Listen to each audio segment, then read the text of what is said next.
예, 오늘 육가입니다. 우리 기독교 강요가 다음 주면은 마지막 종강을 하게 됩니다.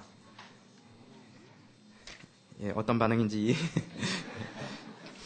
우리 지난 시간에 세례에 대해서 봤는데, 세례는 삼위 하나님의 이름으로 행해지면 집례하는 사람의 공로와 상관이 없다. 또 믿음 없이 받은 세례는 아무 유익이 없다가 믿음이 생긴 이후에 효력을 발하게 된다. 이런 내용들 같이 봤습니다. 오늘 6과 유아세례와 상만찬 보겠습니다. 16장 유아세례는 그리스도께서 설립하신 제도와 표적의 본질에 가장 잘 부합된다. 유아세례에 대해서 논란이 좀 있습니다. 특별히 침례교에서는 유아세례를 행하지 않죠. 가장 대표적인 이유 중에 하나가 이 지적 능력이 부족한 어린이들에게 구원의 표징을 줄 것인가 말 것인가 하는 게 가장 큰 이슈입니다. 이 구원의 표징이 세례죠. 세례 받은 자의 표징을 보여주는 건데, 어린애들이 믿음의 능력이 없는데, 지적 능력이 없는데 이런 애들에게 구원의 표징을 줄 것인가 말 것인가 같이 봅니다. 첫 번째, 세례와 할례의 차이. 세례와 할례는 그 성격과 의미가 본질적으로 같다. 할례가 뭡니까? 할례는 유대인들이 구약시대 때 난 지 8일 만에 남자 아이의, 그러니까 이른바 포경수술이죠. 그러니까 생명의 근원이 죽게 있음을 이렇게 고백하는 행위로 드려졌던 예식입니다. 세례의 의미는 할례의 의미와 똑같습니다. 다만 외형적인 의식의 차이가 있을 뿐입니다. 따라서 세례는 할례를 대신하며 할례가 한 일을 세례가 우리 사이에서 수행하는 것이다. 그래서 세례의 의미를 생각할 때는 늘 할례가 어떤 의미가 있었나, 구약에서의 할례의 의미와 신약에서의 세례의 의미는 똑같다. 이렇게 생각을 하면 됩니다. 두 번째, 유아들도 언약에 참가한다. 유아들에게 세례를 주는 것이 옳은가? 세례를 유아들에게 주는 것은 옳은 일이며 그들에 대한 하나의 의무이다. 할례에 있어서도 하나님께서는 조그마한 유아들에게 행하는 할례가 언약의 약속을 확인하는 인을 대신한다고 분명히 말씀하셨다. 할례가 의미하는 게 뭡니까? 이 자녀가 하나님의 언약의 백성입니다. 라는 것을 확인하는 예식으로 어린아이들에게 할례를 행했다라는 것이죠. 만일 이 언약이 지금도 확고부동하게 유효하다면 구약시대의 유대인들의 유아들에게 못지않게 현대 그리스도인의 자녀들에게도 적용될 것이다. 표징이 의미하는 일, 즉 하나님의 언약의 대상이라는 약속에 참가하는 것이 세례라면 그 표징을 어린 아이들에게 거부할 이유는 무엇인가? 즉 하나님의 말씀인 언약이 어린 아이에게도 해당된다면 그 외형적 표징인 세례가 어린 아이에게 적용되는 것은 당연하다. 여러분, 하나님의 언약이 어른에게만 적용됩니까? 이 세례가 하나님의 언약의 대상에 참가하는 일이라면 그 표징을 어린아이에게 주는 것도 지극히 마땅하다는 겁니다. 하나님의 언약은 어른에게만 적용되는 것이 아니라 모든 사람에게, 어린이, 어른 할 것 없이 모든 사람에게 하나님의 언약은 유효하다는 것입니다. 그래서 하나님의 언약 백성임을 보여주는 게 할례이고 그것이 세례라면 어린아이에게도 세례를 주는 게 합당하다라는 겁니다. 예수님과 어린아이들, 예수님은 유아들을 안으시고 기도하고 축복하셨으며 천국은 이런 자의 것이라고 말씀하시면서 유아들을 데려오라고 명령하셨다. 세례는 우리와 그리스도와의 교통과 친교의 상징이 아닌가? 천국이 유아들의 것이라면 왜 표징을 그들에게 주지 않는가? 표징은 이를테면 그들에게 교회에 들어가는 문을 열어주는 것이며 교회에 가입된 그들을 천국의 상속자들 가운데 가입되게 하는 것이 아닌가? 그리스도께서 자기에게로 부르시는 유아들을 우리가 쫓아낸다는 것은 얼마나 부당한 일인가? 예수님은 어린애들을 부르시면서 천국은 이런 자의 것이다 라고 얘기했습니다. 세례는 우리가 천국 백성임을 표징하는 것이고 상징하는 것이죠. 그래서 어린이들이 천국 백성에서 제외되어야 될 이유가 무엇이 있느냐라는 겁니다. 예수님이 천국은 이런 자의 것이다 했는데 어린이들은 천국 백성에서 제외된다. 어른만 천국 백성이다. 이렇게 해야 될 이유가 어디에 있느냐라는 것이죠. 네 번째, 유아 세례에 관한 성경의 침묵. 그러니까 이 유아 세례를 반대하는 사람들이 근거로 내세우는 가장 주된 이유 중에 하나가 성경에서 유아 세례를 줬다라는 기록이 없지 않느냐. 이게 가장 주요한 이유로 제시를 합니다. 봅시다. 정말 그런가? 그러므로 유아 세례는 성경의 확고한 승인을 받은 것이며 결코 사람이 만들어낸 것임이 아님을 알 수 있다. 사도들이 유아 세례를 주었다는 증거가 없다고 주장하는 사람들이 있다. 비록 복음서 기자들이 분명하게 말하지는 않더라도 한 가족이 세례를 받았다고 할 때에는 유아들을 빼놓는 것이 아니므로 유아들도 함께 세례를 받은 것으로 생각해야 된다. 성경에 분명히 한 가족 전체가 세례를 받았다라는 기록이 나옵니다. 그래서 이거는 어린이들도 그 세례에 함께 참여했을 것이다 라고 이해를 하죠. 그러나 어떤 사람들은 그 구절만 가고 명확하게 어린이들도 세례를 주었다라는 그런 구절이 없기 때문에 이렇게 볼 수도 있고 또 이렇게 해석하기에 따라서 양쪽으로 볼 수 있는 개연성이 여전히 열려 있습니다. 그러나 더 중요한 것은 만약에 기록에 없음으로 없었던 사실이라는 그들의 논리가 옳다면 사도시대에 여자들이 주의 성찬에 참여했다라는 기사가 없으므로 주의 성찬에서 여자들은 제외해야 할 것이다. 그러나 우리는 여기서 믿음의 법칙으로 만족한다. 성찬의 재정정신을 숙고할 때에 어떤 사람에게 성찬을 베풀 것인가 하는 것도 쉽게 판단할 수가 있는 것이다. 만약 성경에 그러한 기록이 없다고 해서 그렇게 하지 말아야 된다라고 하면 가장 대표적인 예가 성경 어디에도 여자들이 주의 성찬에 참여했다라는 기록이 나오질 않아요. 그렇다고 지금 남자들만 성찬에 행해야 된다 이렇게 주장하는 데는 또한 아무 데도 없어요. 심지어 침례교조차도 여자들도 주의 성찬에 참여하죠. 왜 그렇게 합니까?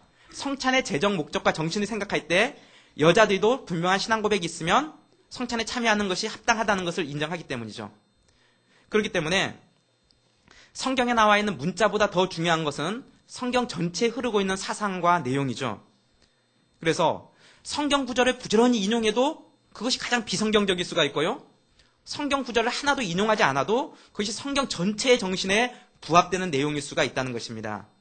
그래서 이단들의 특징이 성경 구절을 열심히 갖다 인용하지만 그것이 성경 전체에 흐르는 내용과는 위배되고 그 문맥상 그렇지 않은 것들을 갖다가 쓰는 경우가 많이 있죠. 그러나 우리가 잘 알고 있는 삼위일체라는 표현이나 이런 유아 세례에 대한 부분이나 이런 것들은 성경의 그거에 대한 구체적인 기록이나 언급이 등장하지 않지만 성경 전체의 내용을 볼 때 가장 성경적이다라는 것을 우리가 알 수 있다는 것입니다. 우리는 세례에서도 이 원칙을 지킨다. 참으로 세례의 재정 목적에 주의만 하면 세례는 큰 사람들과 똑같이 유아들에게도 합당하다는 것을 분명히 알 수 있다. 그러므로 유아들에게 세례를 빼앗는 것은 곧 제정하신 하나님의 뜻을 어기는 것이다. 세례를 유아들에게 줄 것인가 말 것인가를 생각할 때 이 세례의 재정 목적이 무엇이냐라는 그 원리를 발견하는 게 중요하다는 겁니다. 그 목적을 생각하면 분명히 어린이들에게도 세례를 주는 게 합당하다라는 것이죠. 유아 세례에서 오는 은혜, 유아 세례를 무익하다는 구실로 반대하는 사람들이 있다. 그러나 할례가 주었던 유익들이 유아 세례에 모두 다 적용된다. 경건한 사람들이 하나님께서 자기들 때문에 자기들의 후손까지 생각해 주시는 것을 볼 때에 여기에 나타난 하나님의 이 무한한 너그러우심에 깊이 감동되어 먼저는 주의 영광을 찬양하며 다음에는 이 비상한 행복감이 마음에 넘쳐 인내하신 아버지를 더욱 깊이 사랑하겠다라는 고물을 받는다. 경건한 자들은 주의 언약이 자녀들의 몸에 새겨지는 것을 자기 눈으로 보기 때문에 더욱 확신이 생긴다. 동시에 어린이들도 세례에서 유익을 얻는다. 교회의 접붙임을 받았으므로 교회의 다른 지체들에게 얼마만큼은 더 인정을 받게 된다. 그리고 장성에서는 하나님을 경배하겠다라는 열의가 더욱 고무된다. 이는 하나님을 아버지라고 깨달을 나이가 되기 전에 엄숙한 상징으로 하나님의 자녀로 선택되어 영접을 받았기 때문이다. 끝으로 자기 자식에게 언약의 상징으로 표를 하는 것을 멸시하는 사람에게는 하나님이 벌을 주시겠다고 한 그 위협을 우리는 깊이 두려워해야 한다. 이렇게 멸시하는 자에게는 주시겠다고 한 은혜를 거부하시며 취소하시기 때문이다. 창세기 17장 14절에 보면 할례를 받지 아니하는 자는 백성 중에서 끊어지리니 그가 내 언약을 배반하였음이니라. 할례를 자기 자녀에게 믿음의 백성들이 할례를 행하는 것이 하나님의 언약 백성임을 보여주는 건데 그것을 행하지 않으면 하나님의 언약에서 끊어진다는 거죠. 유아 세례도 부모가 믿음 안에서 자녀를 낳았을 때 그 자녀가 하나님의 백성임을 언약 백성 가운데 있음을 이렇게 고백하는 부모의 신앙 고백이 이 유아 세례에 있다는 것이죠. 반론하는 사람들은 유아들은 회개하거나 믿을 능력이 없다라고 주장하는 것에 대해서 갓난아이들은 회개하거나 믿을 능력이 없으므로 세례를 주어서는 안 된다고 주장하는 사람들이 있다. 이런 창은 우리를 향해 던지기보다는 하나님을 향해서 던지는 것이다. 성경의 여러 증거를 보아서 할례 또한 회개의 표라는 것은 아주 분명하다. 그리고 바울은 할례를 믿음으로 인한 의의 인이라고 부른다. 그러므로 왜 하나님께서 유아들의 몸에 할례의 인을 치셨는지 하나님 자신에게 물어야 할 것이다. 할례는 뭡니까? 난지 8일 만에 받는, 이 난지 8일 만에 태어난 애들이 자기들이 어떤 지적 능력이 있어서 신앙 고백이 있어서 할례를 받을까요? 그렇지 않죠. 그렇지만 하나님이 할례를 주라고 행했어요. 너무도 분명하게 할례를 주라고 행했죠. 그런데도 불구하고 유아에게 세례를 줘서는 안 된다라고 주장하는 것은 이것은 하나님을 향해서 그들이 비난의 화살을 돌리는 것과 마찬가지다라는 것이죠.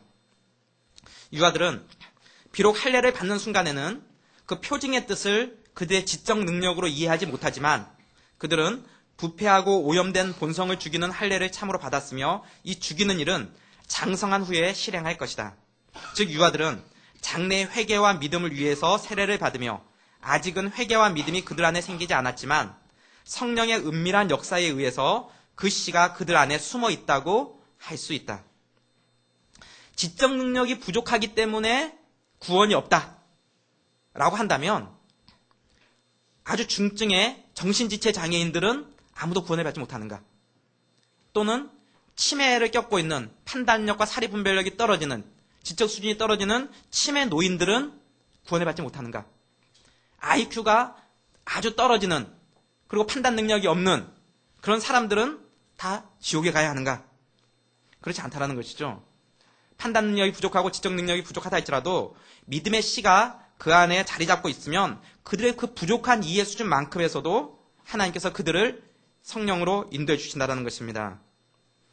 보편적으로는 그들 안에 뿌려진 그 믿음의 씨앗이 하나님께서 그들의 지적 능력이 자라감에 따라서 그들에게 회개를 불러일으키고 또 신앙적인 신앙 고백의 열매들을 맺게 하는 것이 하나님께서 일하시는 방법이다라는 것입니다. 그래서 어린이들은 자라서 세례받은 뜻을 깨닫는다. 주께서 선택하시기로 의도하신 유아들이 중생의 표징을 받았으나 장성하기 전에 이 세상을 떠난다면 주께서는 우리가 이해할 수 없는 성령의 힘으로 주만이 유익하리라고 예견하실 수 있는 방법으로 그들을 새롭게 하신다. 유아 세례를 어떤 애가 받았어요. 믿음의 부모 가운데서 유아 세례를 받았는데 얘가 어려서 죽었어요. 그러면 우리는 이도 하나님의 언약의 백성 가운데 속해 있기 때문에 우리는 이해하지 못하지만 이해할 수 없는 방법으로 하나님께서 그 영혼을 구원하신다는 것이죠. 언약 백성 가운데 태어난 자녀를 하나님께서 구원하신다는 겁니다. 만일 그들이 장성해서 세례의 진리를 배울 수 있는 나이가 된다면 갓 태어났을 때 그들에게 중생의 표를 주어 일평생 그 뜻을 명상하게 했다는 사실을 알게 될 때에 그들에게 새로워지겠다라는 열의가 부릴 듯 일게 될 것이다. 유아 세례를 받은 애가 어렸을 때는 자기가 받은 유아 세례의 의미가 뭔지를 모르지만 이들이 성장해서 자기의 신앙으로 그것을 고백하게 된다면 그렇죠? 그게 뭡니까? 입교라는 게 되죠. 입교를 하게 되면 하나님께서 그들을 완전한 하나님의 백성으로 인치셨음을 우리가 또 한번 확인하게 된다라는 것입니다. 우리의 어린이들을 돌보시는 하나님께 감사하라. 경건한 사람들이 하늘 아버지께서 자기들에게 큰 은혜를 주셔서 자기들의 자녀까지 돌보아 주신다라는 것을 말씀으로 들을 뿐 아니라 눈으로 보고 확신할 수 있다는 것이 얼마나 기쁜 일인가. 우리가 죽은 후에도 우리의 후손을 돌보아 주셔서 우리에 대해 계속 관심을 가지시는 하나님은 우리에 대해서 가장 성견지명이 있는 아버지시라는 것을 우리는 이 일에서 깨달을 수 있기 때문이다. 사단이 이렇게 큰 군대를 동원해서 유아 세례를 공격하는 목적은 바로 하나님의 은혜에 대한 이 증거를 우리에게서 빼앗고 그것을 통해서 우리의 눈앞에 놓인 약속도 결과적으로 점점 사라지게 하려는 것이다. 그렇게 되면 하나님의 자비에 대해서 감사할 줄 모르는 불경건한 태도뿐만 아니라 우리의 어린이들에게 경건을 가르치지 않는 태만이 생겨날 것이다. 따라서 하나님의 인애를 흐리게 하려는 악의가 우리에게 있지 않다면 우리는 우리의 유아들을 하나님께 드려야 한다. 하나님께서는 유아들을 자기의 권속, 즉 교회의 일원으로 가입시키시기 때문이다. 어린이들도 하나님의 언약 백성에 해당된다. 어린이들을 굳이 하나님의 언약 백성에서 제외시킬 이유가 전혀 없다라는 것입니다. 정리합니다.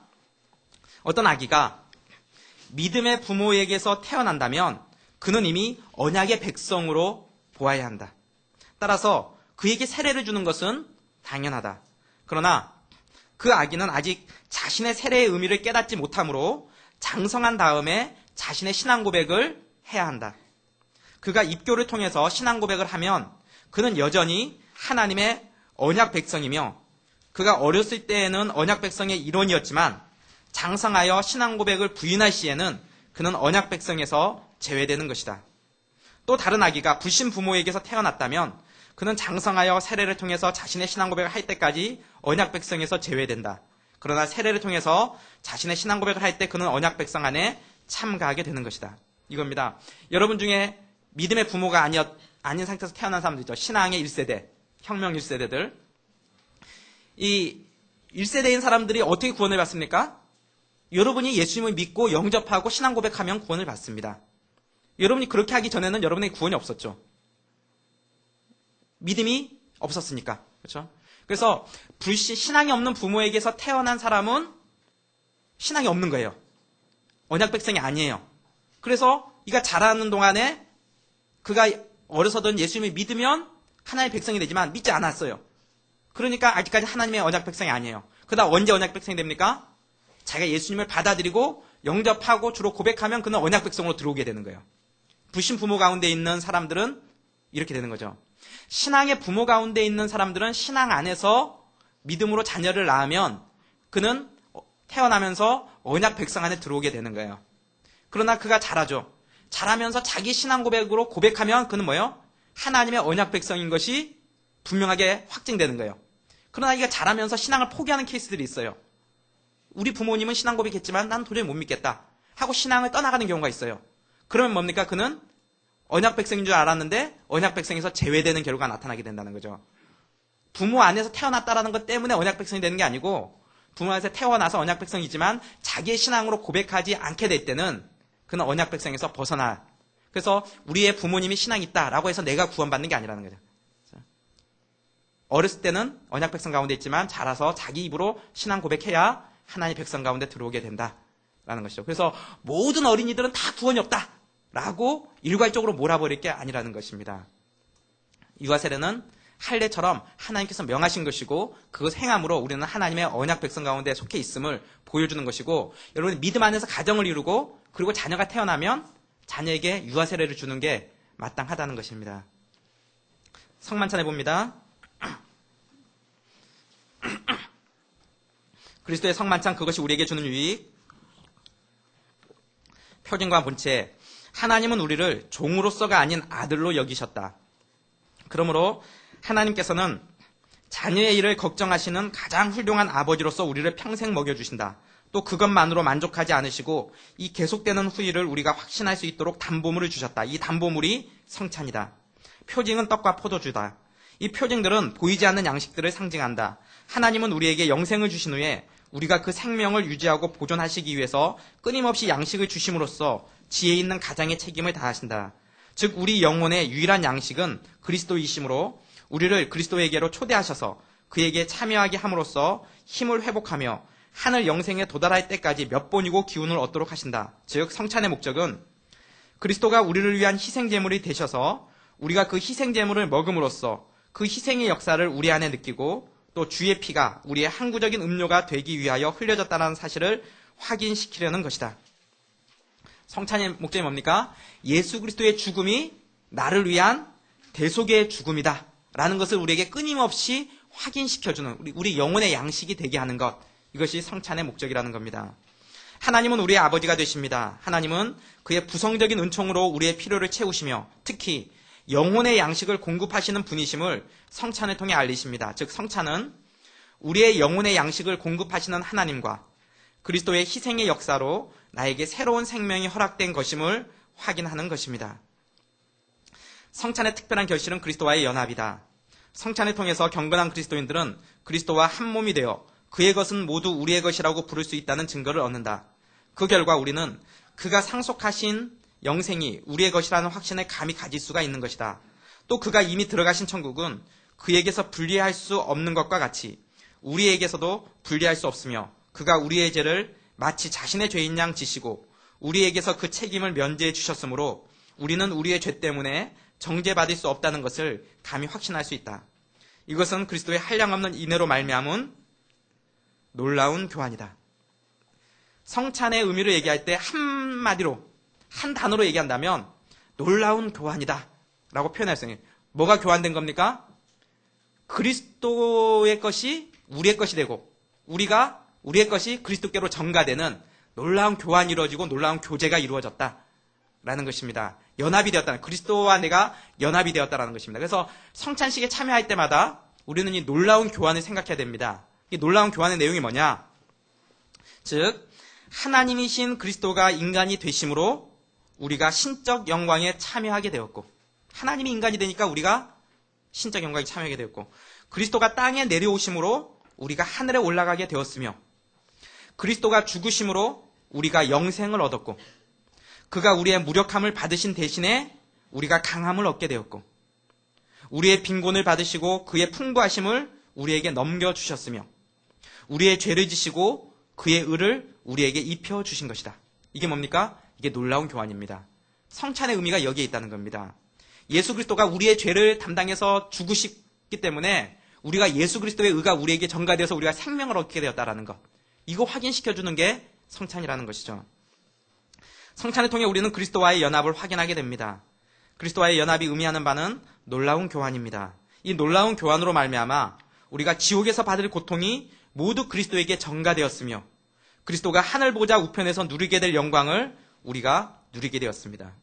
이 놀라운 교환으로 인해서 우리가 앞으로 모든 인류가 지옥에 가서 받게 될 그 엄청난 고난, 우리가 평생을 살면서 가장 고통스러운 고통과 아픔과 상처, 그거보다 더 큰 게 지옥의 고통과 아픔이죠. 그것이 다 누구에게 전가됐습니까? 십자가상에 달린 예수 그리스도에게 다 전가가 됐다는 겁니다. 그리고 예수님이 하늘 보좌 우편에서 누리게 될 그 영광이 우리에게 전가가 되었다는 것이죠. 이렇게 놀라운 교환이 이루어졌다는 것이죠. 성만찬이 주는 약속의 의미, 성찬은 단순히 그리스도의 몸을 우리에게 주는 것이 그 가장 중요한 기능이 아니다. 오히려 그의 살은 참된 양식이요 그의 피는 참된 음료며 그것을 먹는 우리는 영생을 얻을 것이라고 선언하신 그 약속을 확인하는 것이 성찬의 가장 중요한 기능이다. 따라서 성찬은 우리를 그리스도의 십자가로 인도한다. 우리가 그리스도의 죽으심의 효력을 산체험으로 이해하지 않는다면 우리는 그리스도를 올바르게 또 구원에 이르도록 먹는 것이 아니다. 그리스도가 우리에게 생명의 양식이 되신 것은 그의 십자가의 죽으심과 부활을 통해 이루어졌으며 우리는 성찬을 통하여 그의 죽으심과 부활이 나의 것임을 확인하는 것이다. 성찬에 참여하는 것은 그리스도의 죽으심과 부활이 나의 것임을 확인하는 것입니다. 그러나 성찬에 참여하면서도 그리스도의 죽으심과 부활이 나의 것으로 믿어지지 않는다면 그것은 성찬에 합당하지 않게 참여하는 것입니다. 성찬에 합당하게 참여한다는 것은 성찬의 의미와 목적에 맞게 참여하는 것을 말합니다. 성찬에 합당하게 참여하는 게 뭡니까? 예수님의 죽으심이 나를 위한 대속의 죽음이고 예수 그리스도가 부활한 것처럼 나도 부활할 것을 믿는 그 신앙 고백의 마음으로 참여하는 게 성찬에 참여하는, 합당하게 참여하는 의미라는 것입니다. 화채설의 근거와 이론, 화채설, 또 어떤 분도 수박 화채를 생각하시는데 캐톨릭에서는 이 성찬의 의미를 화채설이라고 주장을 합니다. 이 화채설이라는 건 뭐냐면은 그 떡과 잔이 우리가 성찬에 참여할 때 이게 진짜 예수님의 살과 진짜 예수님의 피가 된다는 겁니다. 예수님의 몸으로 변화된다. 이게 화채한다라는 거죠. 수박 화채가 아니고. 그러니까 이 사람들은 캐톨릭에서는 믿음이 없어도 돼요. 말씀이 없어도 돼요. 뭡니까? 예수님의 진짜 살과 예수님의 진짜 피를 내가 먹으니까 예수님과 내가 하나가 되는 거잖아요. 그러면 구원에 이르는 거잖아요. 종교개혁 시대 때는 이거에 대해서 정면으로 들고 종교개혁에 반박했죠. 그래서 켈빈 같은 사람들은 화채설의 오이찬 다 틀렸다. 이게 진짜 예수님의 살림이 되고 진짜 예수님의 피가 되는 것이 아니라 이것은 우리가 성찬식에 참여할 때 영적으로 성령님께서 우리 가운데 임재하신다. 영적 임재설이라는 거죠. 이것은 하나의 예수님의 살을 상징하는 것이고 예수님의 피를 상징하는 것이지만 우리가 거기 참여하고 예수 그리스도의 약속의 말씀을 붙들고 의지하고 나아갈 때 성령께서 영적으로 우리에게 은혜를 베풀어 주신다라는 것이죠. 진짜 예수님의 살과 피가 되는 게 아니고, 카톨릭이 주장하는 화채설의 오류는 그리스도의 몸이 떡 속에 쌓여 사람의 입으로부터 위로 옮겨진다는 것이다. 이런 유치한 공상은 성별을 요술의 주문처럼 생각했기 때문이다. 요술의 주문처럼 이게 순식간에 싹 예수님의 살과 피로 바뀐다는 거예요. 그래서 믿음 없이 먹어도 유익하다는 거예요. 진짜 예수님의 살과 피가 먹어서 하나가 되었기 때문에. 그러나 말씀을 받은 사람들에 대해서만, 그냥 믿음 있는 사람들에 대해서만 이 떡이 성물이 된다라는 원칙을 그들은 깨닫지 못했다. 이것은 마치 세례의 물은 그 자체가 변하는 것이 아니라 약속의 말씀이 첨가될 때에 즉시 우리를 위하여 이전 것과 다른 것이 되는 것과 같다. 세례의 물도 이 보통 물인데 이것이 딱 목회자의 손에서 머릿속에 딱 부어진 순간 이 물이 신비한 효력을 발하면서 어떤 화학 성분을 일으켜갖고 우리를 거룩한 사람으로 만들어주는 그런 게 아니라는 거예요. 이 세례의 물이 우리에게 유효하기 위해서는 뭐가 필요합니까? 믿음이 필요한 거예요.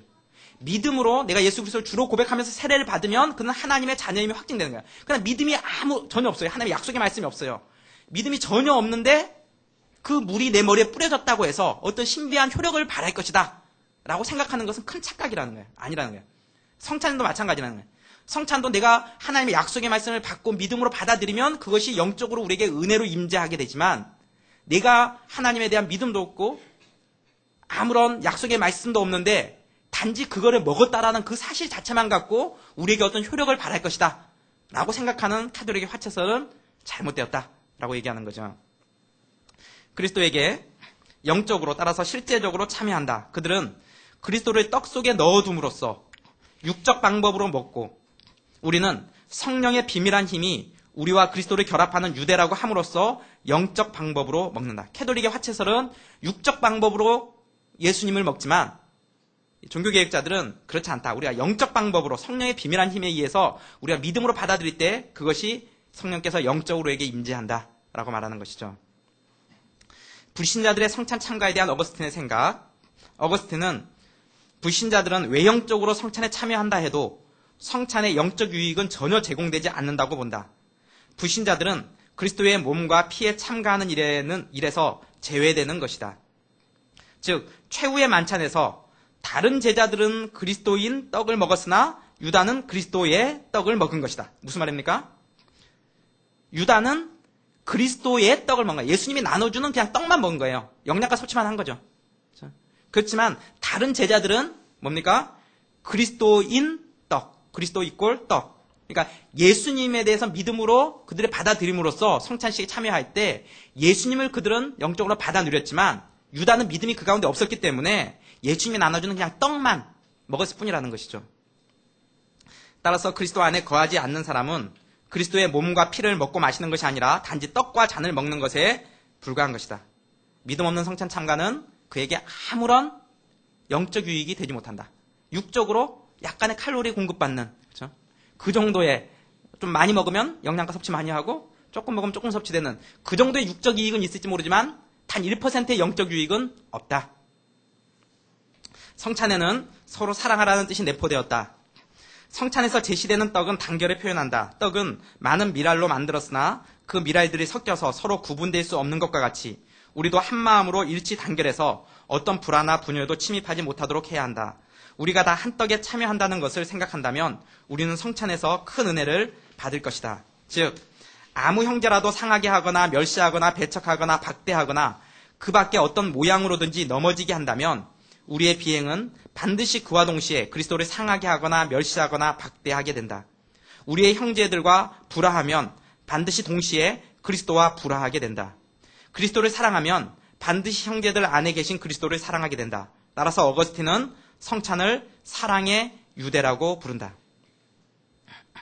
성찬에 참여하는 중요한 의미 중에 하나는 이러한 사랑의 유대라는 겁니다. 우리가 그리스도 안에 한 성찬에 참여한, 그리스도의 한 몸에 참여하듯이 한 성찬에 참여함으로써 우리는 하나입니다 라는 신앙 고백적 행위가 그 가운데 들어있다는 것입니다.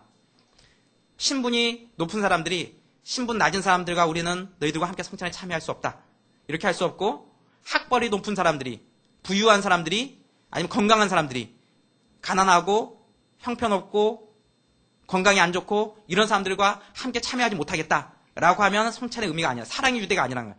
그리스도 안에서 딱 한 가지만 있으면 모두가 성찬에 참여할 수 있어요. 그게 뭡니까? 예수 그리스도에 대한 믿음.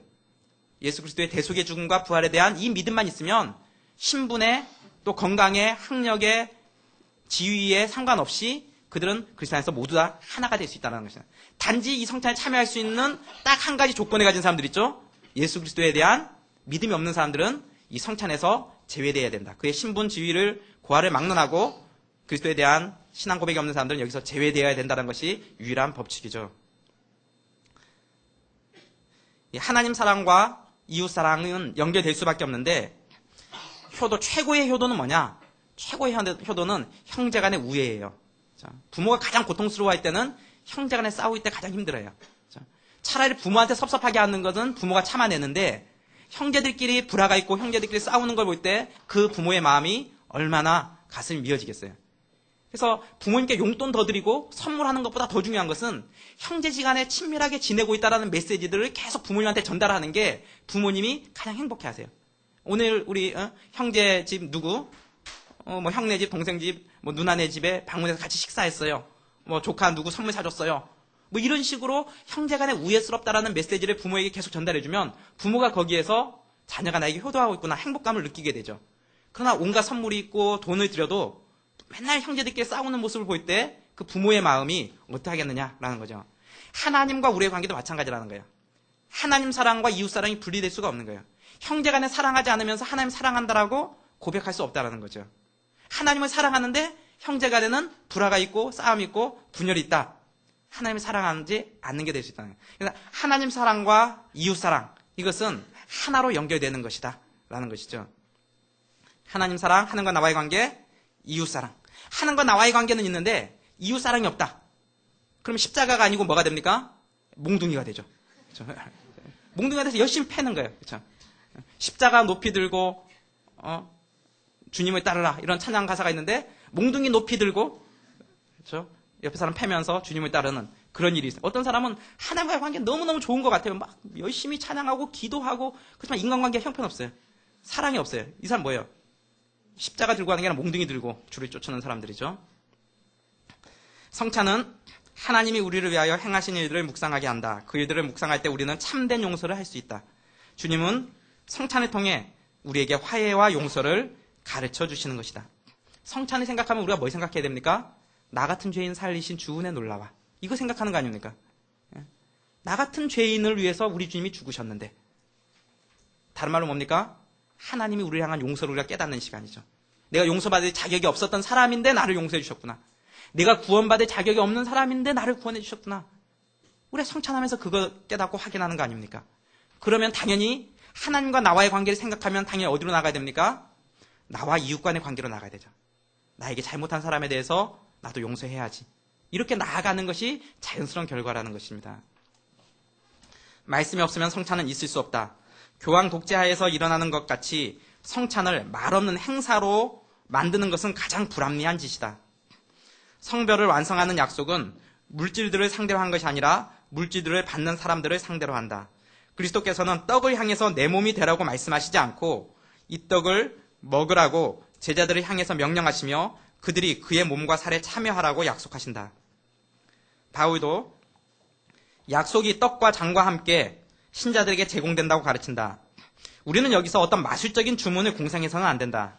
즉 말씀을 입속으로 중얼거리면 충분하다고 생각해서는 안 된다. 이 말씀을 듣는 사람들의 덕을 세우며 그들로 하여금 이해하게 하고 그들의 마음속에 박혀 떠나지 않으며 그것이 약속하는 것을 실현함으로써 그 효력을 나타내는 산설교라는 것을 우리는 깨달아야 한다. 성찬의 의미가 사람들에게 선포되어야 되고 아무 생각 없이 떡 받고 잔 받아 먹으면서 그러면서 자기들은 영적 유익을 누릴 것이다. 구원에 이를 것이다. 라고 착각해서는 안 된다. 말씀이 없는 성찬이 있을 수가 없어요. 하나님의 약속의 말씀이 선포되어지고 그 약속의 말씀을 믿음으로 받아들이는 자에게 이 성찬이 유효하다라는 것이죠. 그럼 성찬에 합당치 못하게 참여한다는 뜻은 뭐냐? 그러므로 누구든지 주의 떡이나 잔을 합당치 않게 먹고 마시는 자는 주의 몸과 피를 범하는 뭐가 있느니라? 죄가 있느니라. 사람이 자기를 살피고 그 후에야 이 떡을 먹고 이 잔을 마실지니 주의 몸을 분변치 못하고 먹고 마시는 자는 자기의 죄를 먹고 마시는 것이니라. 성도들은 성찬의 떡을 맛볼 때에 그리스도께서 자기의 생명이심을 느끼고 감사할 마음이 생기며 신자들끼리 서로 사랑하라는 권고를 받는다. 이와는 반대로 이 빵을 받아도 믿음이 영양과 힘을 얻지 못하며 감사할 생각이나 사랑할 생각이 나지 않는 사람들에게는 도리어 무서운 독약이 된다. 물질적인 음식도 나쁜 체액이 가득한 위에 들어가면 또 그 자체도 상하고 썩은 것이면 영양보다 해를 준다. 그와 같이 이 영적 양식도 악의와 사악으로 부패한 영혼에 들어가면 더욱 큰 파멸을 일으킨다. 양식 자체에 과오가 있기 때문이 아니라 아무리 주의 축복으로 성결하게 된 것일지라도 더럽고 믿지 않는 자들에게는 깨끗한 것이 하나도 없기 때문이다. 성찬식에 믿음 있는 사람이 먹으면 유익하고 믿음 없는 사람이 먹으면 믿자의 본전이 아니라 믿음 없는 사람들이 먹으면 어떻게 된다니까? 도리어 해가 된다는 겁니다. 구원의 표징이 없는데 구원의 표징이 있는 것처럼 착각하게 만들어버린다는 것이죠. 바울은 합당치 않게 성찬에 참가하는 자는 주의 몸과 피를 범하는 죄가 있으며 주의 몸을 분변치 못하고 먹고 마시는 자는 자기의 죄를 먹고 마시는 것이라고 말한다. 이 말은 그리스도를 믿지 않으면서도 성찬을 받는 자들에게 경고하는 것이다. 그들은 믿지 않으면서도 성찬을 받는 행위를 통하여 그리스도 외에는 구원이 없다고 고백한다. 따라서 그들은 자기를 고발함으로써 자기에 대한 불리한 증인이 되며 자기의 유죄 판결에 날인하는 것이다. 그들은 그리스도와 상관없는 자들임에도 불구하고 그리스도에 참여하고 그리스도와 연합되는 것만이 구원이라고 증언하는 셈이 되는 것이다. 믿음이 없이 성찬식에 참여하는 사람들은 뭡니까? 성찬식에 참여하는 게 내가 지금 그리스도를 통하여 그리스도의 대속의 죽음이 나의 구원의 표징인 것을 내가 믿습니다. 라는 행위로 그걸 먹는 거예요. 그런데 실제 그런 믿음은 없어요. 그러니까 뭡니까? 나는 지옥 가기에 마땅한 자입니다. 라고 고백하는 자기의 죄에 대해서 유죄 판결에 날인하는 것과 같은 효과를 가져온다라는 것입니다. 그렇기 때문에 믿음이 없으면 성찬식에 참여하지 않는 것이 옳다라는 것이죠. 그러므로 바울은 각기 자기 자신을 살핀 다음에 이 떡을 먹으며 이 잔을 마셔야 한다고 명령한다. 사도가 말하려고 하는 것은 이 뜻이다. 사람은 각기 자기 속으로 내려가서 홀로 깊이 생각해야 한다. 자기는 그리스도께서 주신 구원을 충심으로 믿고 의지하는가? 그 믿음을 입으로 고백하는가? 그리고 깨끗하고 거룩한 열심으로 그리스도를 본받고자 애쓰는가? 그리스도를 본받아 형제들을 위해서 자기를 주며 함께 그리스도에 참여하는 사람들에게 자기를 나누어줄 용의가 있는가? 자기가 그리스도의 지체로 인정되는 것과 같이 자기 편에서도 모든 형제를 그리스도의 지체라고 생각하는가? 자기는 그들을 자기의 지체로 아끼고 보호하며 돕기를 원하는가? 이런 것들을 먼저 깊이 생각해야 한다는 것이다. 믿음과 사랑에 관한 의무들을 우리가 지금 완전히 행할 수 있다는 것이 아니라 우리는 이것을 목표로 정성껏 노력하며 향상시켜서 일단 출발한 우리의 믿음이 매일 자라도록 하라는 것이다. 누가 합당한가? 합당한 상태를 죄가 없는 상태라고 한다면 지상에 있던 또 있는 모든 사람을 성찬에서 제외하게 될 것이다. 만일 우리가 우리의 힘으로 합당하게 되어야 한다면 우리에게는 소망이 없다. 우리에게 남는 것은 절망과 멸망뿐이다. 우리는 아무리 전력을 다하더라도 전진이 없을 것이며 합당하게 되고자 굉장히 애쓴 다음에도 결국 가장 합당치 못하게 될 것이다. 합당한 사람만이 성찬에 참여할 수 있다고 할 때 합당한 걸 죄가 없는 상태라고 생각한다면 우리 중 누구도 성찬에 참여할 사람이 없다라는 것입니다. 어떤 사람이 성찬에 참여할 수 있겠습니까? 오늘 아침에 교회 와서 성찬식에 참여할 때까지 예수님의 기준은 우리가 생각으로 마음으로 범한 죄까지도 형제를 미워한 죄까지만 해도 살인죄라고 평가해버리는데 딱 지나가다가 꼴보기 싫네 딱 보였는데 고개를 싹 돌렸다. 이것도 살인죄인데 그렇죠? 그 기준에 나는 죄 없다. 그러니까 나는 성찬에 참가하기 합당하다라고 말할 수 있는 사람이 있냐? 없다라는 겁니다. 그러면 누가 참석하느냐? 내 죄된 모습을 그대로 인정하고 나는 이런 죄인인데 나의 이런 죄된 모습 때문에 우리 예수님이 십자가에서 죽으신 것을 내가 믿습니다. 이 고백이 있는 사람들이 성찬에 참가하기 합당한 자들이라는 것입니다. 믿음과 사랑은 필수 조건이지만 완전성은 그렇지 않다. 아무 선한 것도 없고 죄로 더럽혀져서 거의 죽게 된 우리가 어떻게 주의 몸에 합당하게 먹을 수 있겠는가? 우리는 생각을 고쳐야 한다. 우리는 빈민으로서 친절한 희사자에게 가고 병자로서 의사에게 가며 죄인으로서 의롭게 만드시는 분에게 그리고 죽은 자로서 생명을 주시는 분에게 간다고 생각해야 한다.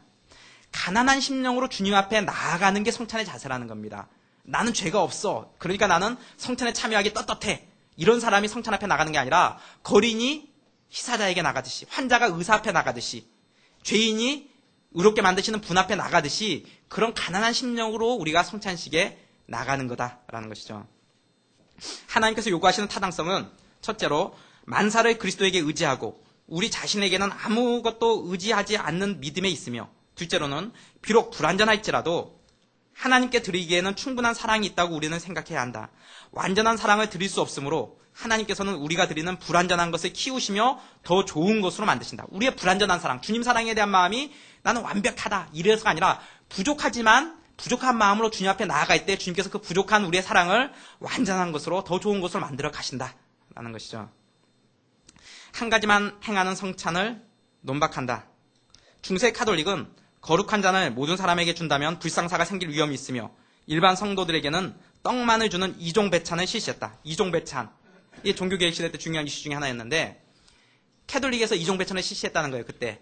이종배찬이라는 게 뭐냐 하면은 사제들은 떡과 잔을 둘 다 먹는 거예요. 근데 평신도들한테는 잔은 안 주고 떡만 주는 거예요. 그리고 잔은 안 줘요. 그러면서 뭐라고 얘기하냐면은 여기 나온 것처럼 그들은 떡은 그리스도의 몸이므로 피를 포함한다고 주장한다. 이 떡은 그리스도의 몸이라고 했기 때문에 몸에는 살도 있고 피도 있으니까 이것은 피를 포함하는 거다. 그러니까 이것만 먹어도 충분하다. 잔 안 먹어도 된다. 이렇게 얘기하는 거예요. 참으로 그리스도께서 떡으로 자신의 전체를 의미하셨다면 이것이 내 몸이라, 이것이 내 피라 이렇게 하지 않고 그냥 이것이 내라 이렇게 했을 것이다 라는 겁니다. 그러나 주께서는 우리의 연약함을 도우시려고 떡과 따로 잔을 제정하신 것이다. 카톨릭은 우리에게 주신 신앙의 강화를 빼앗는 이종배찬을 실시한다. 그러므로 우리는 그들의 궤변을 물리치고 이중의 보증에 의해서 그리스도의 규정에서 받는 유익을 굳게 지켜야 한다. 궁금하죠? 왜 이들이 이종배찬을 실시했는지. 평신도들에게도 잔을 주면 될 거 아니에요. 포도주 값이 아까워서 그러진 않았을 건데 왜 안 줬을까? 안 준 게 그들의 신학 때문에 있어요. 왜냐하면은 그건 화채설이잖아요. 화채설이니까 이게 진짜 성찬식에서는 예수님의 진짜 살과 진짜 피가 되는 거예요. 진짜가 되는 거예요. 그러다 보니까 성찬식에 참여해서 사제가 하고 성도들이 평신도들이 떡을 받아 먹고 잔을 받아 먹는데 이 평신도들 중에서 가끔씩 실수한 사람이 나타나는 거예요. 실수한 사람이 이 잔을 엎질러 버리는 거예요. 고의는 아니었지만 이게 실수로 떨다가 놓칠 수도 있고 잘못 받아서 떨어질 수도 있고 잔이 땅바닥에 떨어졌어요. 이게 쫙 퍼지잖아요. 근데 어떤 사태가 벌어지는가? 땅바닥에 예수님의 피가 떨어진 거예요. 땅바닥에 예수님의 피가 떨어졌는데 그걸 걸레로 닦을 수 있어요? 예수님의 피를 걸레로 닦습니까? 안 되죠. 근데 어떻게 해야 됩니까? 사제들이 혓바닥으로 핥는 거예요. 예수님의 피인데, 진짜 예수님의 피인데, 예수님의 피라서 이들이 사제들이 혓바닥으로 이렇게 그 떨어진 걸 핥는 거예요. 핥는 것도 하루 이틀이지. 이거 계속 핥는다고 생각해 보세요. 하루에 3명이 흘렸다. 그럼 3번을 핥아야 되는 거예요. 사제가 못 해먹겠는 거예요. 그래갖고 궁여지책으로 내세운 게 떡에는 몸이니까 몸에는 피도 포함한다. 이 떡이 떨어지면 입으로 주워 먹는 건 그렇게 큰 어려움이 없는데 이 잔은 안 되겠네요. 그래서 잔은 사제들만 하고 너희들은 평신도들은 그냥 떡만 먹어라. 떡에는 다 피가 들어가 있으니까. 그래갖고는 그다음부터는 혓바닥으로 예수님의 피를 안 핥아도 되는 거예요. 얼마나 감사한 일이 벌어졌습니까? 왜 이런 일이 벌어졌냐? 엎질러졌어요. 목사님이 가서 혓바닥 핥아야 될까요? 그러면 안 되죠. 그냥 닦으면 되죠. 왜? 예수님의 살과 피를 상징하는 것이고 영적으로 임재하는 것이지 그게 진짜 예수님의 살과 피는 아니거든요. 근데 이들은 그 진짜 예수님의 피와 살이라고 생각을 하는 거예요. 그러니까 피는 엎질러지면 안 되기 때문에 안 주는, 성도들한테 안 주는 거예요. 카톨릭이 중세에 이종배찬을 실시한 것은 그들의 화채설과 직접적인 관련이 있다. 그 당시 성찬식을 집례하다가 떡과 잔이 땅에 떨어지면 사제들은 그것이 그리스도의 살과 피 그 자체이므로 엎드려서 입으로 떡을 집어먹고 혀로 포도주를 핥아야 했다. 그러나 입으로 떡을 집어먹는 것은 할만하나 혀로 땅바닥에 포도주를 핥기는 싫었던 것이다. 결국 그들은 그런 위험성을 미연에 방지하고자 일반 성도들에게는 떡만 주는 이종 배찬을 실시한 것이다. 이게 뭡니까? 잘못된 신학의 결과죠. 잘못된 신학 때문에 이단들이 나오는 거예요. 잘못된 신학 때문에. 어떤 사람은 신학은 필요 없다. 신학만이 중요하다. 이런 또 이상하게 주장하는 사람들이 있는데 그런 사람들은 뭘 모르는 사람들이에요. 어떠한 신앙도 신학의 근거 위에 서 있지 않은 신앙은 없어요. 자기는 신학은 필요 없다라고 생각하는 그것도 그 사람이 갖고 있는 그런 신학 위에 서 있는 거예요. 모든 신앙은 신학의 신학적 토대 위에 서 있는 거죠. 이단들의 가장 큰 문제점은 잘못된 신학의 기반 위에 그들의 신앙을 쌓아간다는 데 있어요. 뭐 예를 들면 성경에 있는 모든 것은 다 비유로 풀어야 된다. 이런 데가 있죠. 이만희 신천지 이단, 그렇죠? 그 세례 요한이 배도자다. 이렇게 가르치는 사람들을 만나면 이 사람은 신천지 교회구나. 이렇게 생각을 하면 돼요. 그렇죠? 원리 강론 갖고 풀어야 된다라고 생각하는 사람들 있죠. 통일교 30개론 갖고 성경을 봐야 된다. 어딥니까? 이제 JMS. 그렇죠? 그 엘리야와 까마귀 얘기하는 사람 나타나면 이 사람은 분명히 JMS다. 이렇게 생각을 하면 돼요. JMS의 특징 중에 하나가 이 노래를 유행가, 최신 유행가에다가 그들의 그 가사를 개사해서 분명 멜로디는 유행가인데 가사는 좀 이상하다 이거.